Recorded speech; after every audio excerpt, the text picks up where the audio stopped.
बिस्मिल्लाहिर्रहमानिर्रहीम। अस्सलाम वालेकुम नाज़रीन। आज लाहौर में बड़ा ही अफसोसनाक वक़ूआ हुआ है कि एक लड़की कराची से लाहौर आती है और उसके साथ हॉस्टल में 3 दिन तक लगातार ज़्यादती हुई और उसके बाद वो किसी तरीक़ा से वहाँ से एस्केप करके रेलवे स्टेशन पहुँची और ये सारा वक़ूआ मीडिया पर सामने आया। अब इस वक़ूआ के जो पीछे के मुहर्रकात हैं वो क्या हैं? वो ये है कि पबजी पर दोस्ती हुई, लड़की कराची से उठ के अपनी आज़ाद मर्ज़ी से लाहौर पहुंची, आज़ाद मर्ज़ी से हॉस्टल गई और आज़ाद मर्ज़ी से उस लड़के के साथ रही। और फिर आगे की कहानी क्या है वो तो ड्यूरिंग इन्वेस्टिगेशन ही सामने आएगी, लेकिन अभी तक ये है कि 3 दिन तक ज़्यादती हुई। अब ये सारा का सारा वक़ूआ हुआ है टेक्नोलॉजी के गलत इस्तेमाल की वजह से। टेक्नोलॉजी का अगर सही इस्तेमाल होता, ना पबजी पर सारी रात गेम खेली जाती, ना पबजी पर गैर लड़के से दोस्ती होती और ना फिर अपनी आज़ाद मर्ज़ी से लड़की कराची से उठकर लाहौर पहुंचती।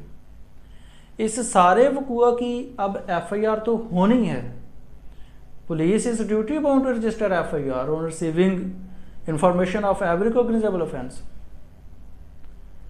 तो सेक्शन 154 प्रोवाइड करता है कि जब भी एक इंफॉर्मेशन मिले जो कंसर्न ऑफिसर है वो रजिस्टर में उसको दर्ज करे एज इट इज़, और उसको उर्फ़े आम में हम FIR कहते हैं। FIR तो होनी है। सवाल ये पैदा होता है कि FIR हो कौन से सेक्शन के तहत, सेक्शन 365B लगेगा या सेक्शन 376 लगेगा। लेकिन मेरे प्रोफेशनल एक्सपीरियंस के मुताबिक ये सेक्शन दोनों ही नहीं लगते। जनाब जबर ना हुआ है, ना अगवा हुई है और ना ही किसी ने उसको अगवा किया है। वो लड़की कराची से उठकर आई है अपनी मर्ज़ी से। क्या लड़के ने ज़बरदस्ती उसका हाथ पकड़ा था कि ये लो मोबाइल पबजी खेलो मेरे साथ? क्या लड़के ने गन पॉइंट पर कराची से उसको लाहौर लेके आया? क्या लड़के ने उसको गन पॉइंट पर हॉस्टल लेके गया था? ऐसा कुछ भी नहीं हुआ। वो तो सारा कुछ उसने अपनी मर्ज़ी से किया है। उसके बाद कहती है ज़्यादती हुई है। ज़्यादती हुई है, ये अगर हुई है ज़्यादती तो FIR अब होनी चाहिए जनाबिल रज़ा की, ना कि जनाबिल जबर की। ये कोई पहला वक़ूआ नहीं है। ऐसे अल्लाह रहम करे सैकड़ों वक़ूआ जात होते हैं। मैं बीइंग प्रोफेशनल लॉयर आपको ये बता रहा हूँ कि अक्सर केसेस में लड़कियाँ घर से अपनी आज़ाद मर्ज़ी से जाती हैं, निकाह करती हैं, 2-4 महीने रहती हैं, जब पकड़ी जाती है तो फिर जाके बयान देती है जी मेरे साथ ज़्यादती हुई, मेरा ज़बरदस्ती निकाह करवाया, मुझे ज़बरदस्ती अगवा किया गया।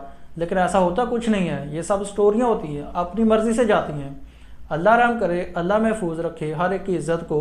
कुछ वक़ूआ या तो सच्चे भी होते हैं, लेकिन मैं प्रोफेशनल लॉयर के तौर पर आपको अक्सर जो प्रैक्टिस नॉर्मल होती है वो उसकी बात बता रहा हूँ। तो ये केस भी उससे डिफरेंट नहीं है। वो लड़की अपनी मर्ज़ी से कराची से उठ कर रही है, उसको किसी ने अगवा नहीं किया, 3 दिन तक रही है। पबजी उसने अपनी मर्ज़ी से खेली थी, हॉस्टल अपनी मर्ज़ी से गई थी। लेकिन अब एज ए ट्रेंड क्या होना है, बहुत सी NGOज़ ने उठ जाना, औरतों के हकूक़ में नारे लगने हैं, बिल्स पास होने हैं, औरतों के हकूक़ में जनाब बड़े जलसे जुलूस होने हैं, मेरा जिसम मर्ज़ी सामने आनी है। लेकिन एज ए सोसाइटी हमने क्या करना है, हमने तस्वीर का सिर्फ एक साइड देखनी है, दूसरी साइड देखनी नहीं है। इस केस को डिफरेंट एंगल से देखें, दोनों एंगल से देखें और ये देखें कि सिर्फ लड़का ही कसूरवार नहीं है, लड़की भी कसूरवार है। मैं ये नहीं कह रहा कि लड़का कसूरवार नहीं है, मैं कह रहा हूँ दोनों ही कसूरवार हैं। और ये FIR जनाबिल रज़ा की होनी चाहिए दर्ज, और ऐसे वक़ूआ जात को डिस्करेज करना चाहिए। ये हमारी सोसाइटी में एक ब्लैकमेलिंग आंसर भी पाया जाता है।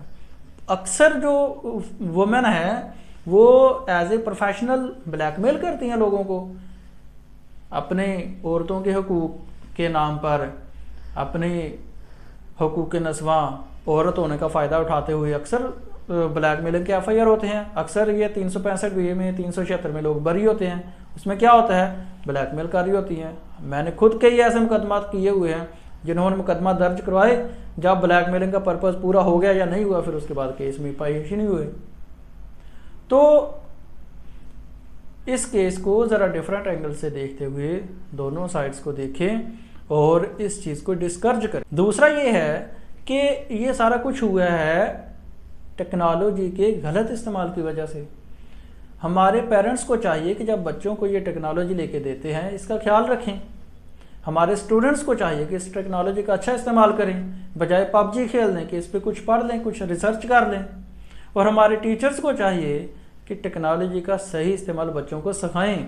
जो वक्त की ज़रूरत है, इस टेक्नोलॉजी की बिना पर हमारा मुल्क, हमारी कौम तरक्की कर सकती है, लेकिन हम तो सिर्फ लगे हुए हैं पबजी खेलने पे।